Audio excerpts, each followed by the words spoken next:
मेरी बर्बादी में वो भी जश्न मनाने आए हैं जो कभी मेरे आबाद होने की दुआ करते थे। कत्ल चुपके से कर दिया उन्होंने मेरे जज्बातों का, जो कभी मेरे लिए खुद जज्बाती हुआ करते थे।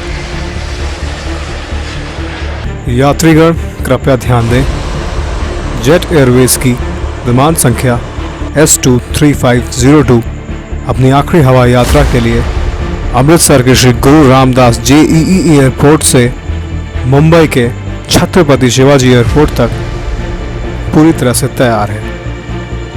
अब क्या ये इसकी आखिरी हवाई यात्रा थी? इसका फैसला होना अभी बाकी है।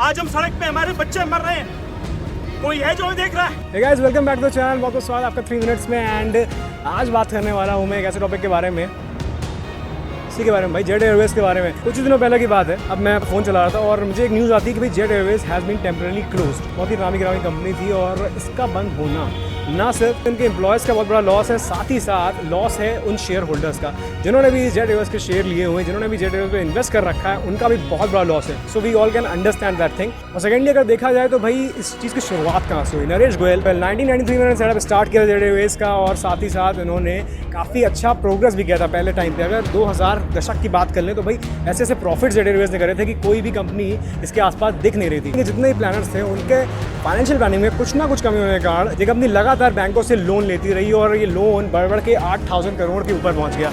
और दुबई के इतिहाद एयरवेज ने एक बार अप्रोच किया था, इन्हें दिया था प्रपोजल कि भाई हम आपकी कंपनी में 51% और 50% की साझेदारी करना चाहते हैं, बट नरेश गोयल के इस डर की वजह से कि कहीं इतिहाद टेक ओवर ना कर ले जेट एयरवेज का, इसलिए उन्होंने प्रपोजल ठुकरा दिया पूरी तरह से। और इसी मनी क्राइसिस की वजह से उन्होंने SBI से अपील करी 1500 करोड़ की, वो भी डिक्लाइन हुई। फिर आए 1000 पे, फिर लगातार ये करते करते 400 करोड़ तक पे भी आ गए थे, लेकिन घोटाले के डर से बैंक ने कभी भी इनको अप्रूव नहीं किया। अगर हमें विजय मान लिया कि 900 करोड़ रुपए इतने खलते हैं, तो फिर अगर ये कहीं लोन लेके इतना बड़ा घोटाला कर देते तो फिर ये 900 करोड़ से कुछ ज़्यादा ही होता। और बढ़ते तेल के दामों की वजह से और चीज़ों के कॉस्ट बढ़ने की वजह से उन्होंने अपने प्लेन उड़ाने की जो संख्या थी वो कम कर दी। दिसंबर में इनके उड़ रहे थे 120 प्लेन, अप्रैल में अब हो गया था 7 और अब 4 उड़ रहे थे। और एविएशन के जो रूल है, जो DGCA के रूल है, वो ये कहते हैं कि भाई हर एक के कम से कम हमें 5 प्लेन उड़ने चाहिए अगर उन्हें अपनी फ्लाइट्स कंटिन्यू रखनी है। चर्चे बस तुम्हारी कामयाबी की ज़रूरी तो नहीं, हमें तो तुम्हारी बर्बादी ने मशहूर कर दिया। जी हाँ, ऐसा ही कुछ मानना है इंडिगो का, स्पाइस जेट का। जैसे भी लो कॉस्ट एयरलाइंस है, हम सब जानते हैं इंडिया एक प्राइस सेंसिटिव मार्केट है। जी हाँ,